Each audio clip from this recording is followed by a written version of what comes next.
Berita kriminal hari ini.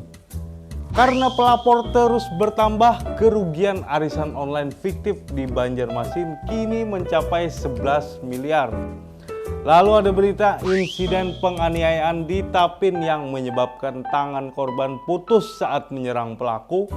Kapolsek Tapin sebut korban di bawah pengaruh minuman keras. Dan seperti biasa semua berita dirangkum lengkap dalam Crime Story.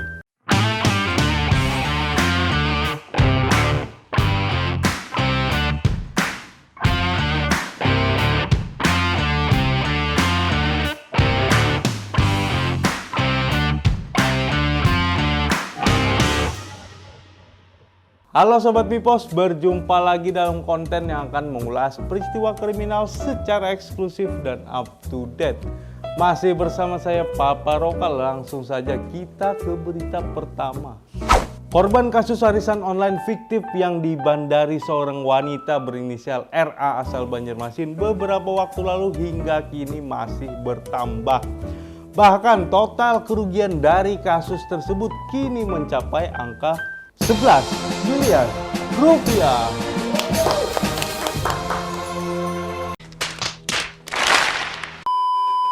Menurut Kabid Humas Polda Kalsel Kombes Muhammad Rifai, pelapor kerugian arisan online yang juga menyeret suami RA yang merupakan oknum Polresta Banjarmasin berinisial MS itu kini berjumlah lebih dari 320 orang. Jumlah tersebut bertambah cukup signifikan dibanding laporan dugaan kerugian sepekan sebelumnya di angka yang kurang lebih 9 miliar. 9. that you had. Penelusuran aset-aset baik benda bergerak, tidak bergerak, surat berharga, dana pada rekening, dan yang lainnya milik RA terus dilakukan jajaran Polda Kalsel. Ditambahkan Kabid Humas, penyelesaian penyelidikan kasus tersebut diupayakan secepat mungkin agar segera P21. Sebelumnya disampaikan Kabid Humas dalam kasus ini praktik yang digunakan tersangka RA adalah menggelar arisan online fiktif melalui akun media sosial Instagram yang bersangkutan. Peserta arisan online akan dijanjikan keuntungan yang beragam hingga yang paling besar 30% dari kontribusinya yang sudah membeli slot dan telah berlangsung sejak beberapa tahun lalu itu. Kalau mau tahu lebih lengkap gimana kronologinya bisa cek berita sebelumnya ada di Crime Story. Sini.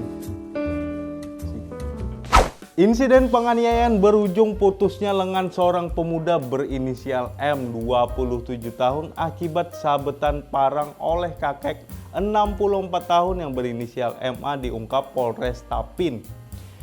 M yang berusia 27 tahun harus merelakan satu tangannya putus setelah berupaya menghabisi anak MA di Desa Parigi Tangkawang, Kecamatan Bakarangan, Kabupaten Tapin. Jadi kronologis kasus tersebut terungkap dalam konferensi pers yang dipimpin oleh Kapolres Tapin AKBP Ernesto Saiser didampingi Kabak Ops Polres Tapin Kompol Faisal Amri Nasution dan Kasat Reskrim AKP Iksan Prananto pada Senin 7 Maret kemarin. Kapolres Tapin AKBP Ernesto Saiser mengatakan sebelum insiden korban sudah dalam kondisi pengaruh minuman keras. Jadi saat itu korban datang ke rumah tersangka guna menanyakan keberadaan. Jadi saat itu korban datang ke rumah tersangka untuk menanyakan keberadaan seseorang yang bernama Reza. Nah, saat itu lalu korban mengamuk di rumah tersangka. Korban tiba-tiba melihat anak tersangka lari dan langsung mengejarnya. Ternyata anak si tersangka bukanlah yang dicari korban alias salah sasaran. Si korban mengira yang berlari itu adalah orang yang dicarinya tadi, yakni si Reza. Melihat anaknya dikejar korban, ya namanya insting orang tua yang ingin melindungi, si tersangka lalu mengambil sebilah parang hingga terjadilah penganiayaan. Tersangka langsung mengayunkan parangnya dan menyebabkan tangan korban langsung terputus.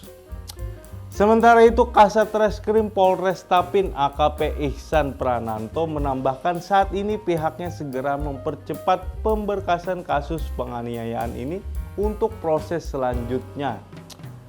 Ia juga mengatakan tidak ingin insiden yang melibatkan dua orang yang berbeda kampung itu nantinya akan menjadi permasalahan antar dua kampung. AKP Ihsan juga mengakui bahwa sudah ada informasi dari Kapolsek setempat bahwa kedua belah pihak rencananya akan melakukan perdamaian. Ihsan juga mengatakan hal tersebut dilakukan untuk meringankan tersangka dari putusan hakim sesuai dengan uraian peristiwa sebelumnya. Terima kasih sudah menonton video ini, dan buat Sobat Bipos yang ingin menjadi bagian 100.000 subscriber Bipos, silahkan langsung diklik tombol subscribe-nya biar tidak ketinggalan video-video menarik lainnya. Dan seperti biasa saya pamit mundur diri, mohon maaf apabila ada salah kata. Sampai bertemu di video berikutnya, tetap di Crime Story.